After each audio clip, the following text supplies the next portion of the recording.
अस्सलाम वालेकुम या अली मदद है। मां हिन वक़्तु बेगारी किनाल ते बीठो आहियां। हीअ बेगारी किनाल सिंधु दरिया मां निकिरे थो, जेको हीअ अंग्रेज़नि जो कारनामो आहे ॻड़ी तेगो खां निकिरे थो।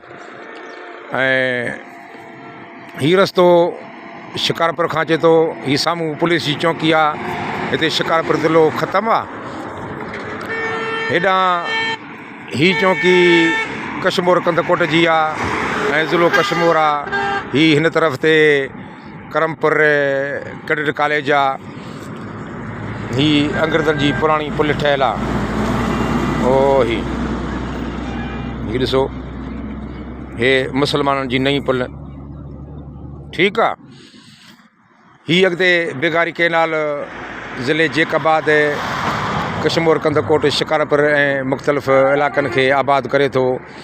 हिन वक़्तु हिन में पाणी तमामु घटि आहे। जॾहिं हीअ भरियलु हूंदो आहे त तमामु तारों तार वहंदो आहे ऐं फुल पाणी हूंदो आहे हिन में।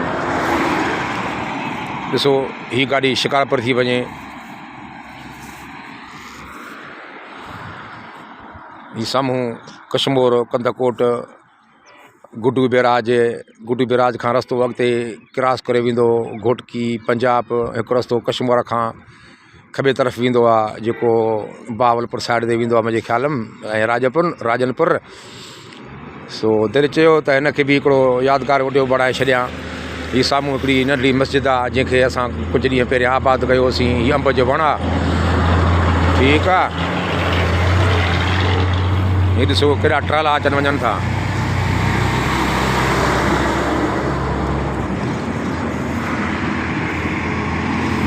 सो ख़ैर, अलाह ख़ैर कंदो, मोकिलाणी न आहे। दिलि दुआ में यादि कजो।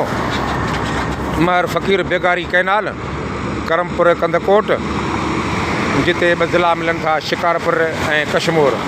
सो मोकिलाणी न आहे। अस्सलाम वालेकुम या अली मदद। दिलि दुआ में यादि कंदा। अॼु ॾींहुं पंहिंजो छंछर जो आहे। तारीख़ 16/12/2023 आहे। सो मोकिलाणी न आहे। अस्सलाम वालेकुम या अली मदद।